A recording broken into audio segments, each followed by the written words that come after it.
Bem-vindo a todos a mais esse episódio do podcast Conversa Aberta com o Urologista. E no dia de hoje a gente vai discutir um pouquinho sobre hidronefrose. Eu decidi fazer um episódio sobre esse tema porque nas últimas semanas essa palavra apareceu com grande frequência nas mídias sociais. Muitos e muitos pacientes me perguntando: doutor, me falaram que eu tenho hidronefrose, o que isso significa? Eu posso perder o meu rim? Eu devo me preocupar ou não? Então eu vou, no episódio de hoje, conversar para vocês sobre o que é a hidronefrose, quais são as causas, como é que a gente investiga, quando a gente realmente tem que se preocupar com isso e quais são os possíveis tratamentos. Então, após a música de introdução, nós partimos direto para o episódio de hoje, o episódio número 28. Bem-vindo a todos!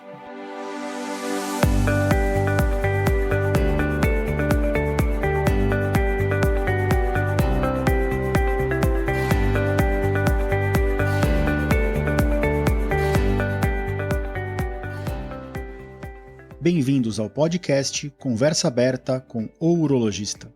Meu nome é Giovanni Marchini, sou médico urologista formado pela Faculdade de Medicina da USP e serei o anfitrião desse show.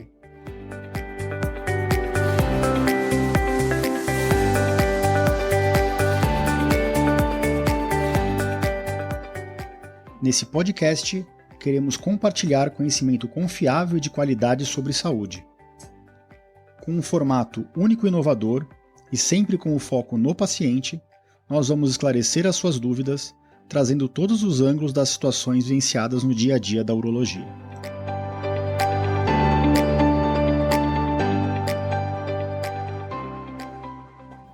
Sejam bem-vindos de volta ao podcast Conversa Aberta com o Urologista, e hoje a gente vai falar sobre hidronefrose, como eu comentei na introdução. Eu decidi falar um pouquinho desse tema porque é um tema muito relevante. Na verdade, a hidronefrose não é uma doença em si, né? É um achado, uma alteração da via urinária. E eu queria contar um pouquinho mais para vocês sobre o que é a hidronefrose, porque é um nome que muitas pessoas que têm problemas nas vias urinárias vão acabar entrando em contato com essa palavra, né? Então, a hidronefrose é um termo técnico, tá? Falando um pouquinho do que é a hidronefrose, para descrever uma dilatação anormal das vias urinárias. Então, como que é a via urinária normal, né? Para quem nunca viu.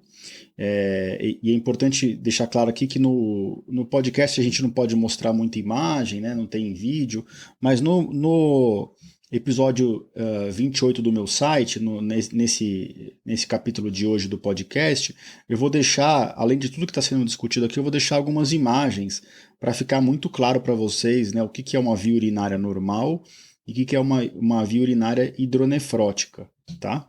Então, o sistema urinário, basicamente, ele é formado pelo rim, o ureter, que é o canalzinho que liga o rim até a bexiga da bexiga para baixo, no homem a gente tem a próstata, na mulher não tem a próstata, e a gente tem a uretra, que é o canal da urina do pênis, por exemplo, ou abaixo da vagina, tá? Então, a urina, ela passa por todo esse trajeto, esse caminho. Então, o rim, ele tem uma área dentro dele, que a gente chama de área oca, né, que é a via urinária, propriamente dita, tá? O rim produz a urina cai dentro da via urinária, e ela é escoada pelo ureter até a bexiga. O rim não tem muita força muscular, é lógico que existem pequenas fibras musculares ao redor da via urinária e no ureter, né? O canalzinho tem um peristaltismo, ele tem uma contração ritmada para ajudar, além da gravidade, para ajudar que a urina desça pelo ureter até a bexiga. Já a bexiga tem um músculo bem forte, que a gente chama de músculo detrusor, que quando a bexiga está bem cheia, esse músculo ele tem um alto reflexo, ele contrai e se a gente estiver num local adequado, a gente relaxa a musculatura que a gente controla, que é na uretra mesmo, em volta do canal da urina abaixo da bexiga, e essa contração do músculo da bexiga com o relaxamento do músculo que a gente controla gera a micção, gera a saída da urina. Então o rim produz a urina, a bexiga armazena a urina, e na hora que a gente quer urinar, a gente relaxa a musculatura da uretra, né, que é o esfíncter uretral, e aí a bexiga consegue, fazendo força, expulsar o xixi. Tá ok? Então, essa é uma situação normal, né? Então, quando eu faço um ultrassom, por exemplo, do meu rim, da minha bexiga, O ureter é o canalzinho, né, que vai do rim para a bexiga, ele é muito pouco visto nesse exame de ultrassom, ou mesmo na tomografia. A gente consegue acompanhar o ureter em todo o seu trajeto, mas ele está bem fechadinho, ele tem poucos milímetros de diâmetro, né, 2, 3, 4 milímetros de diâmetro. Então, o que a gente sempre diz é o seguinte: numa condição normal da via urinária, o ureter é muito pouco visto, tá, nos exames de imagem. A gente quase não enxerga o ureter. É como se fosse uma linha no exame. Já o rim, também, a via excretora, a via urinária dentro do rim está toda fechadinha, a gente quase não a enxerga. Se você pegar um ultrassom do rim, de novo, eu vou deixar fotos no meu site, tá ok? Do episódio 28, eu vou deixar fotos do rim normal e fotos do rim com hidronefrose.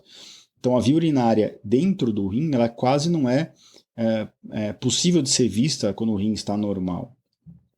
Então, o que é a hidronefrose? Hidro é de água, né? Então, o rim, em algumas condições de doença ou patológicas, o rim pode dilatar, ter uma dilatação da via urinária.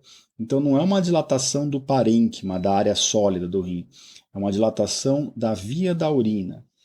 E lógico, dependendo da posição do local de dilatação e do grau de dilatação dessa via da urina, isso ajuda a gente um pouco a tentar identificar aonde está o potencial problema. Então, eu vou dar um exemplo para vocês. Se de repente uma pessoa sabe que tem cálculos renais, e de lado que ela tem cálculo renal, ela começa a ter uma dor, uma cólica renal, e aí ela faz um ultrassom e vê que o rim está dilatado, a pelve do rim, que é a parte final da saída do rim, da via urinária, está dilatada, os cálices do rim estão dilatados, e o ureter está dilatado até um certo ponto. O que isso provavelmente está mostrando para a gente? Que a pedra desceu e está obstruindo o rim até aquele ponto que a gente consegue enxergar que está dilatado. Né? Então, a dilatação de todo esse trajeto sugere que a obstrução está abaixo daquele nível de dilatação. Citando um outro exemplo para vocês, que até vai ser motivo de um episódio do podcast daqui umas 2, 3 semanas, né? Que é o estreitamento ou a estenose da JUP, que é a junção ureteropiélica. Então, o ureter que está nascendo ali na pelve do rim, ele desce até a bexiga. Em algumas pessoas, essa junção da saída da via urinária do rim, que é a pelve, com o ureter, ela pode nascer estreita, ou ela pode ficar estreita por alguns motivos.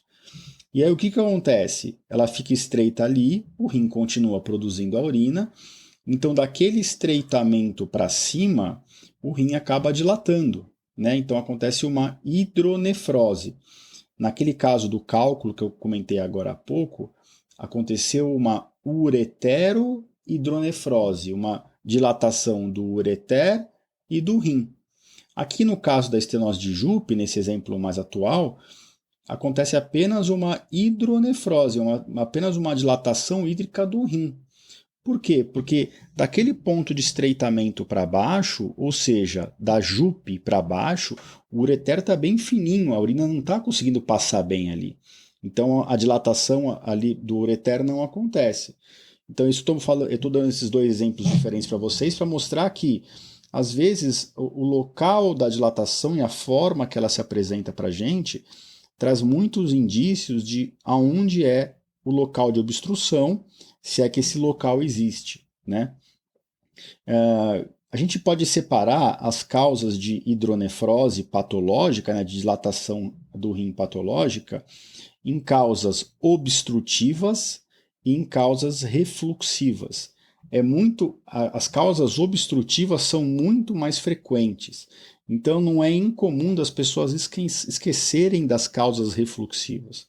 Então, quais são as causas obstrutivas de dilatação da via urinária?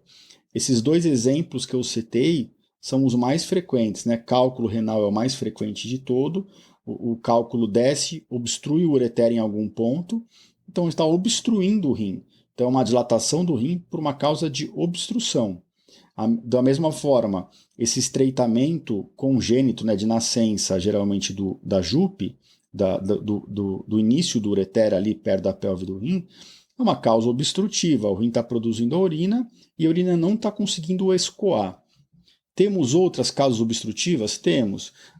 Pode acontecer um estreitamento, inclusive, da junção do ureter na bexiga, que a gente chama estenose de Juve, né? Que é a junção uretero-vesical. Existem compressões extrínsecas do ureter.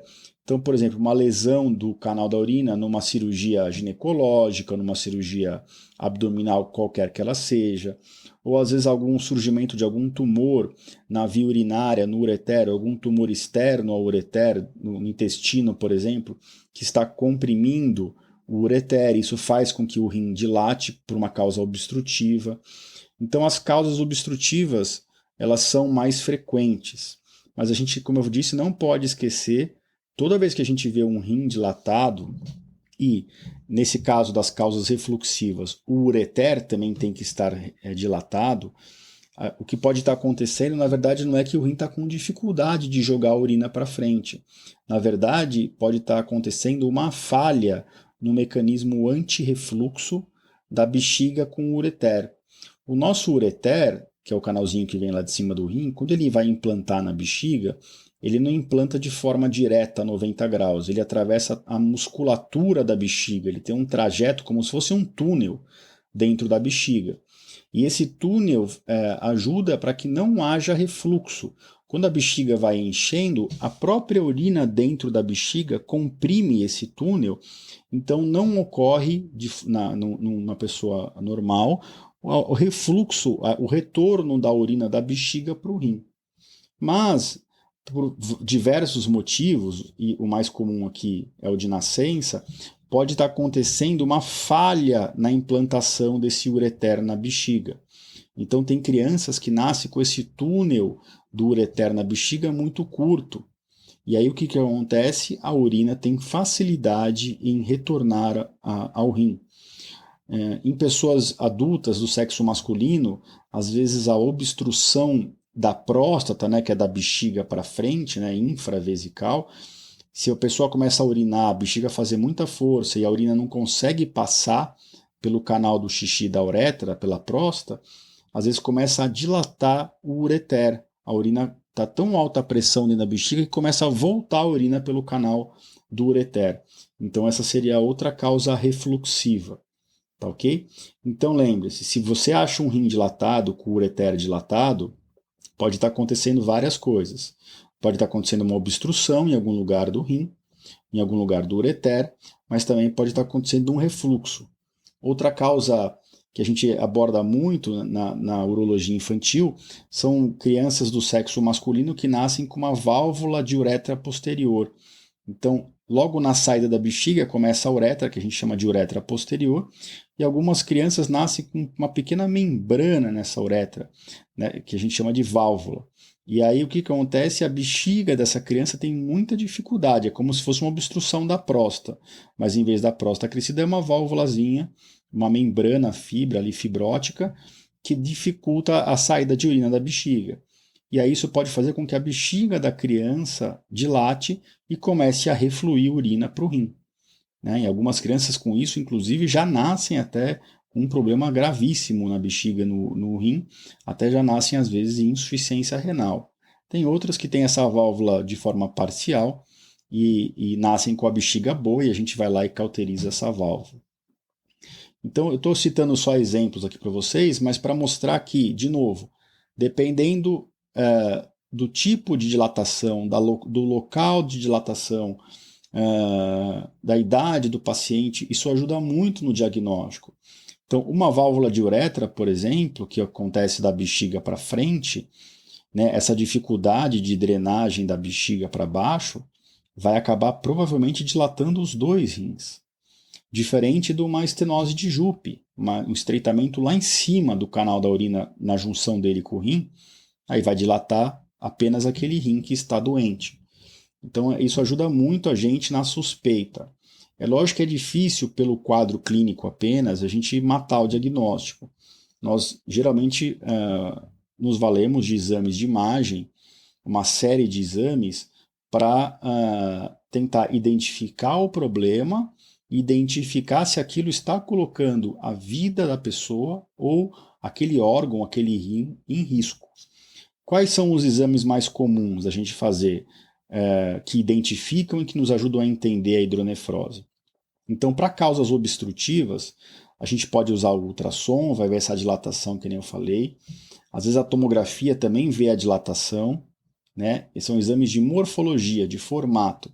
Eles podem até dar sinais indiretos se aquele rim está prejudicado ou não, se aquele rim já perdeu função. Então, se no ultrassom ou na tomografia o parênquima do rim, a parte sólida do rim já estiver muito fina, isso é um sinal de que aquele rim deve estar sendo afetado faz tempo e que ele pode ter um prejuízo à sua função. Outros exames para tentar entender, a própria tomografia, a gente pode fazer ela inclusive com contraste, para ver se aquele rim está captando e está jogando o contraste para a via da urina na mesma velocidade do outro rim que não tem dilatação. Então aí seria uma outra forma indireta de saber se aquele rim está com a função preservada. Se o rim capta contraste e joga para fora, mesmo que seja com um retardo em relação ao rim do outro lado, isso quer dizer que esse rim funciona um pouco sim. Agora nós temos exames que a gente chama de exames funcionais do rim, que são as cintilografias. Eu vou falar bastante dela naquele episódio do podcast sobre estenose de Jupe, tá? Mas, de forma geral, o que eu posso dizer para vocês? Nós temos dois tipos básicos de cintilografia. A cintilografia renal estática, com DM de Maria SA, cintilografia estática com DMSA.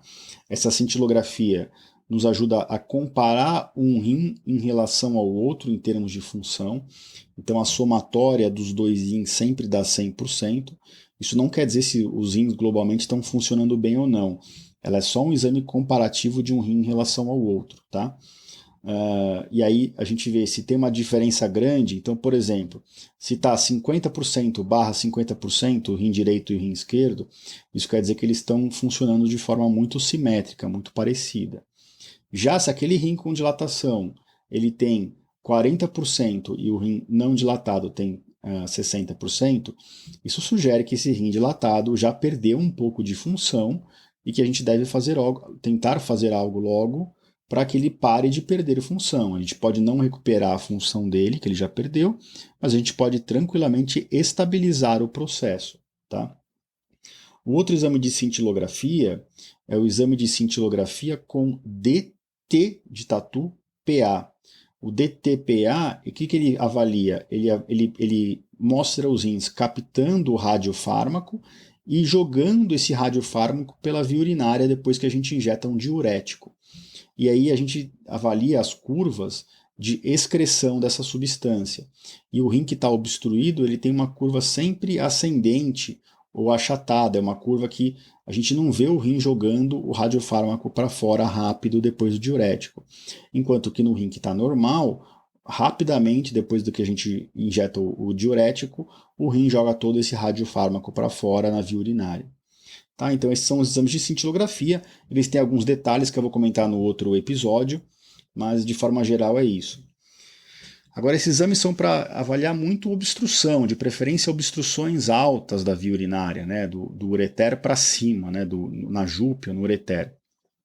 Para ver refluxo da bexiga para o rim é outro exame, né? A gente usa geralmente a cistografia, uretrocistografia. A gente injeta contraste pelo canal da urina, avalia o canal da urina com umas chapas de raio-x, no qual o contraste a gente está vendo ele dentro do canal do xixi, e aí a bexiga vai enchendo de contraste, né, pelo canal da urina, e a bexiga, à medida que ela enche, se houver refluxo para o rim, os ureteres vão ascendendo, vai aparecendo contraste dentro dos ureteres, a gente vê às vezes até o rim contrastado por dentro, porque a urina está voltando junto com o contraste da bexiga para dentro do rim.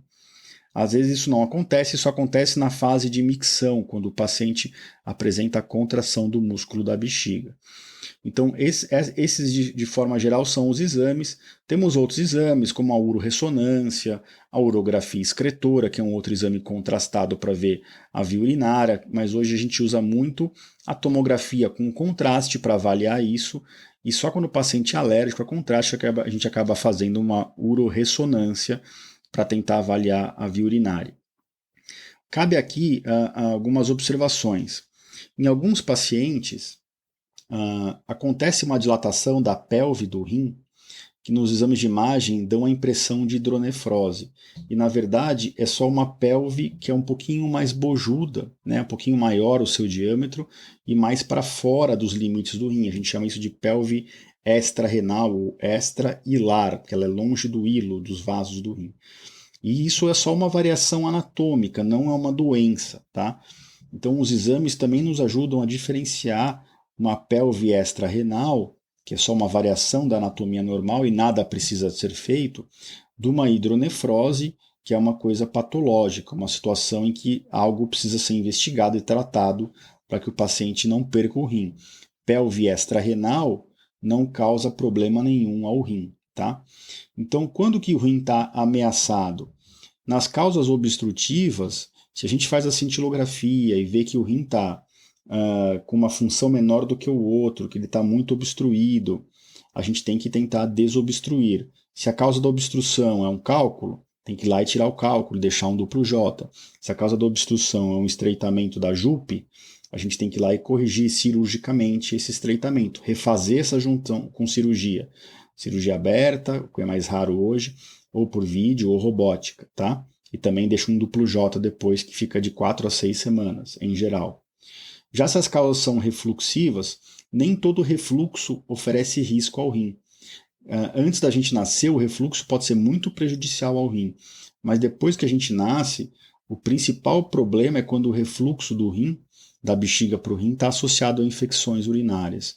Aí a gente tem que tentar combater as infecções urinárias. Se a gente comprova que existe refluxo mesmo fora dos períodos de vigência de infecção, a gente deve tentar corrigir esse refluxo. Os refluxos menores hoje, em termos de grau, a gente corrige por dentro da bexiga, a gente injeta uma substância no canalzinho da urina ali que está desembocando na bexiga para tentar diminuir a chance do refluxo acontecer. Em casos muito graves ou em casos em que falhou esse tratamento minimamente invasivo, esse tratamento endoscópico, a gente tem que reimplantar o ureter, desconectar o ureter da bexiga e reconectar ele na bexiga, fazendo um novo trajeto intramural, a gente faz um túnel na bexiga do canalzinho para evitar refluxo da urina da bexiga para o rim. A semelhança do que a gente faz, por exemplo, num transplante de rim, que a gente faz esse mesmo procedimento de reimplante do ureter. Tá ok? Então, acho que essa era a mensagem principal que eu queria passar para vocês. Nem toda a hidronefrose é perigosa, mas a gente tem que sempre identificar por que está acontecendo a hidronefrose, aonde a causa de obstrução, o local de obstrução ou se é um refluxo, e tem que tentar entender se essa dilatação pode levar ou não a um dano desse rim. Quando existe essa hipótese de que a dilatação ela é secundária a um problema, a uma doença, essa doença tem que ser tratada, seja o cálculo, a estenose de JUP, a estenose de JUVE ou a válvula direta posterior, e tem que ser corrigida. Já nos casos do refluxo, quando a gente identifica que o refluxo pode estar associado à perda de função na cintilografia, ou que pode estar acontecendo infecções urinárias de repetição por conta do refluxo, e além disso, essas infecções estarem comprometendo o rim, porque cada vez que tem uma infecção no rim, surge uma cicatriz, que é uma área não funcionante do rim, esse refluxo deve ser corrigido, geralmente cirurgicamente, para evitar que isso progrida. Aqui eu estou falando se você já não conseguiu controlar as infecções clinicamente. Tá ok? Eu espero ter respondido a maior parte das dúvidas a respeito da hidronefrose. Outra pergunta que me fizeram foi: se eu operei uma pedra, meu rim estava dilatado, eu operei, fiquei com um duplo J, tirei o catéter, quanto tempo pode ficar dilatado o rim? Geralmente 2 a 4 semanas, é muito raro ficar mais tempo do que isso. Outra situação diferente, gravidez. A gravidez faz com que os ureteres dilatem por uma questão de compressão do útero, mas lá embaixo, mas também por uma compressão, por uma questão hormonal, que é o principal mecanismo. depois que a mulher tem filho, geralmente os ureteres também demoram de 4 a 6 semanas para ficarem do formato normal normalmente, né, que a gente tem fora do período de gravidez. Então é importante saber esses números para a gente não se preocupar em situações em que isso seria esperado.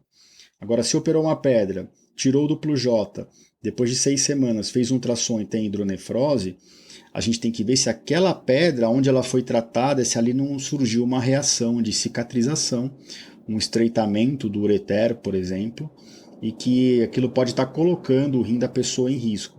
A gente tem que prosseguir a investigação, não dá para parar no ultrassom, a gente tem que fazer um exame contrastado, com uma tomografia com contraste, e geralmente até uma cintilografia com DTPA e com DMSA. Bom, pessoal, então era isso que estou aqui para dizer hoje, um episódio mais rápido, acho que ficou bem completo a respeito de hidronefrose. Eu vou deixar todas essas informações sobre as causas, o que é a hidronefrose, os exames de imagem, as possíveis e problemas que a gente pode identificar. E lembrando sempre que esse episódio vai ficar dentro do meu site, com tudo isso, na página www.urologista.com.br/podcast/episódio 28. Lá eu deixo sempre aberto a comentários. Eu gostaria de mais uma vez agradecer a todos que têm deixado os comentários, que têm interagido conosco, tanto no site quanto nas redes sociais. E é sempre um prazer estar com vocês aqui, trazendo informação. Se vocês conhecem alguém que tem hidronefrose, se tem interesse nesse assunto, não deixe de compartilhar. É assim que a gente consegue atingir mais pessoas. E nos vemos na próxima semana. Tem um episódio bem especial com uma paciente minha de cálculo renal. E no outro episódio, provavelmente, eu vou responder a pergunta de um paciente que mandou mensagem pela internet a respeito da estenose de Jupe, que é outro tema com bastante relevância que no nosso consultório, que muita gente tem esse problema e enfrenta esse problema, e eu vou esclarecer tudo para vocês. Então, mais uma vez, obrigado e nos vemos por aqui na próxima semana. Grande abraço a todos.